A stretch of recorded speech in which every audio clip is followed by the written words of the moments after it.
সালাতে সূরা পড়ার নিয়ম, নামাজে সূরা পড়ার নিয়ম। আমাদের সমাজের অনেক মানুষ এই নিয়মগুলো জানে না। আজকে আমরা আলোচনা করব সালাতে সূরা পড়ার নিয়ম সম্পর্কে।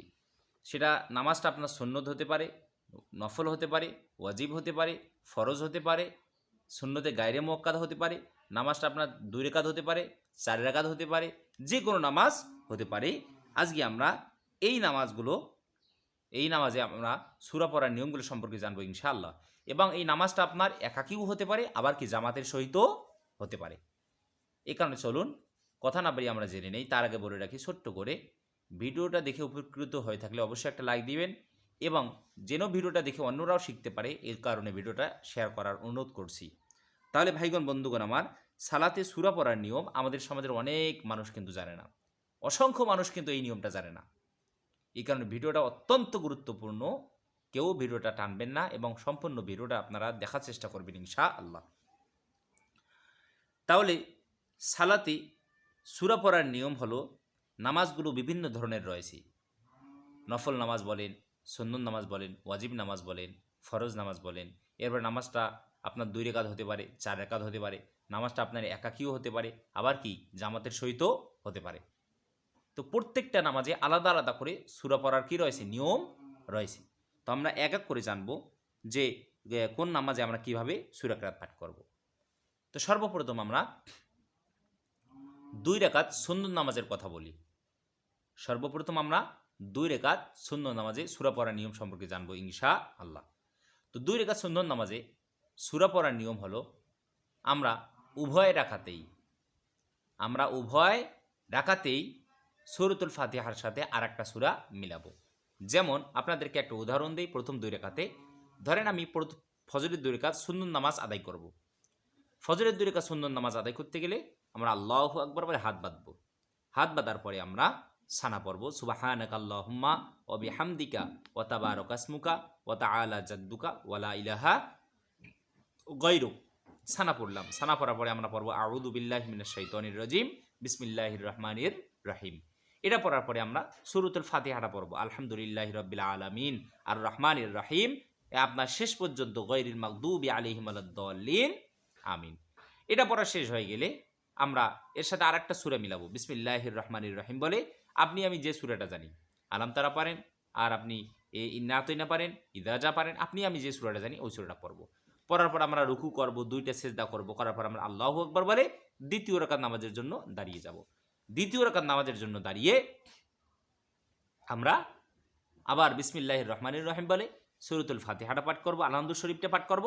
পাঠ করার পরে আমরা বিসমিল্লাহির রহমানির রহিম বলে এর সাথে আমরা কি পড়ব, আরেকটা সূরা পাঠ করব। তাহলে সুন্নত নামাজ যদি 2 রাকাত হয়, তাহলে উভয় রাকাতেই সূরাতুল ফাতিহার সাথে কি করা লাগবে, আরেকটা করে সূরা মিলানো লাগবে।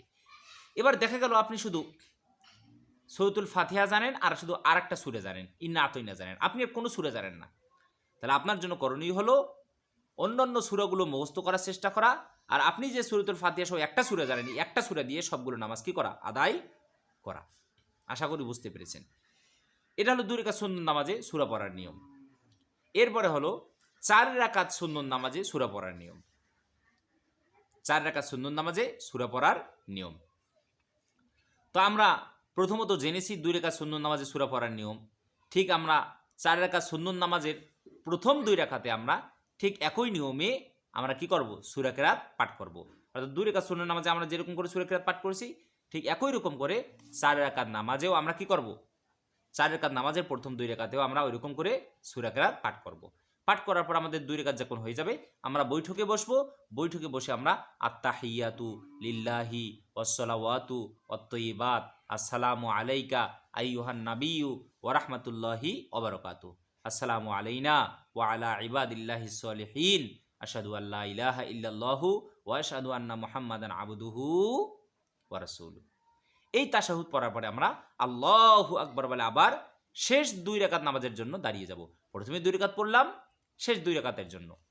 তো প্রথম 2 রাকাতে আমরা যেরকম করে সূরা কিরাত পাঠ করেছি, আলহামদুলিল্লাহি রাব্বিল আলামিন অর্থাৎ সূরাতুল ফাতিহার সাথে আমরা আরেকটা সূরা মিলিয়ে পড়েছি, ঠিক একই রকম করে আমরা পরের 2 রাকাতেও সূরাতুল ফাতিহার সাথে কি করব আমরা আরেকটা করে সূরা মিলিয়ে পড়ব।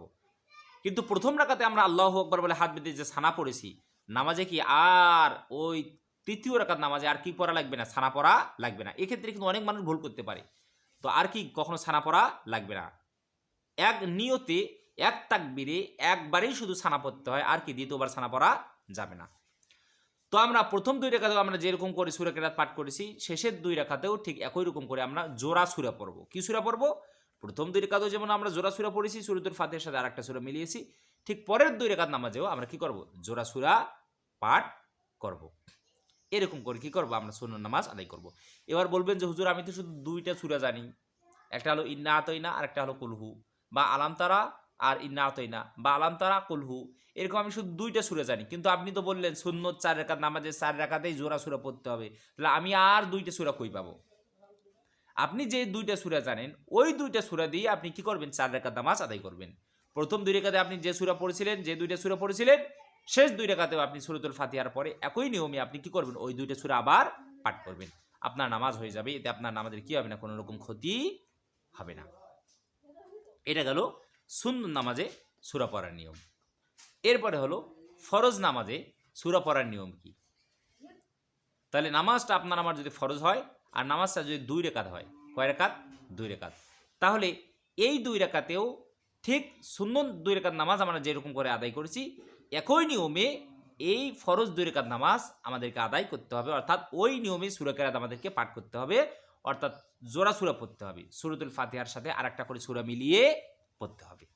এটা গেল ফরজ 2 রাকাত নামাজ।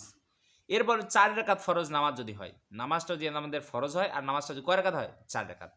তাহলে প্রথম 2 রাকাতে শুধু জোড়া সূরা পড়তে হবে, আর শেষ 2 রাকাতে শুধু সূরাতুল ফাতিহা পাঠ করতে হবে। আবার বলতেছি, নামাজটা যদি ফরজ নামাজ হয় আর যদি 4 রাকাত হয়, তাহলে প্রথম 2 রাকাতে শুধু জোড়া সূরা পড়তে হবে, আর শেষের 2 রাকাতে শুধু আপনার সূরাতুল ফাতিহা পড়তে হবে।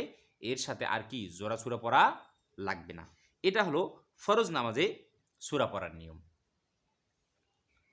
এরপরে নামাজে আপনার জোরে জোরে জোরে এবং আস্তে আস্তে সূরা কেরাত পাঠ করতে হয়। হ্যাঁ, আপনি আমি যদি জোহর, আসর, এরপর মাগরিবের শেষ রাকাত, এশার আপনার ওই শেষ 2 রাকাত ফরজ নামাজের, এরকম এই নামাজগুলোতে আমরা আস্তে আস্তে সূরা কেরাত পাঠ করি। ঠিক একই নিয়মে আমরা কি করব? ওইরকম করে সূরা কেরাত পাঠ করব। আর আপনার মাগরিবের প্রথম 2 রাকাত, এশার প্রথম 2 রাকাত এবং ফজরের যে ফরজ 2 রাকাত রয়েছে, এই নামাজগুলোতে আমরা কি করব? সূরা কেরাত জোরে জোরে পাঠ করব। কারণ জোরের জায়গায় জোরে পড়া, আস্তের জায়গায় আস্তে পড়া, এটা হলো নামাজের ওয়াজিব। এটা আমরা কখনো ভুলবো না। তাহলে 2 রাকাত সুন্নত এবং 4 রাকাত সুন্নত, 2 রাকাত ফরজ এবং 4 রাকাত ফরজ নামাজে আমরা সূরা পড়ার নিয়মগুলো সম্পর্কে জানলাম। এরপরে আগামী ভিডিওতে আমরা জানব একাকী নামাজ এবং জামাতে নামাজ পড়লে সূরা পড়ার নিয়ম কি। এই সম্পর্কে আমরা জানবো ইনশাআল্লাহ। সে পর্যন্ত সবাই ভালো থাকবেন। আসসালামু আলাইকুম ওয়া রাহমাতুল্লাহি ওয়া বারাকাতুহু।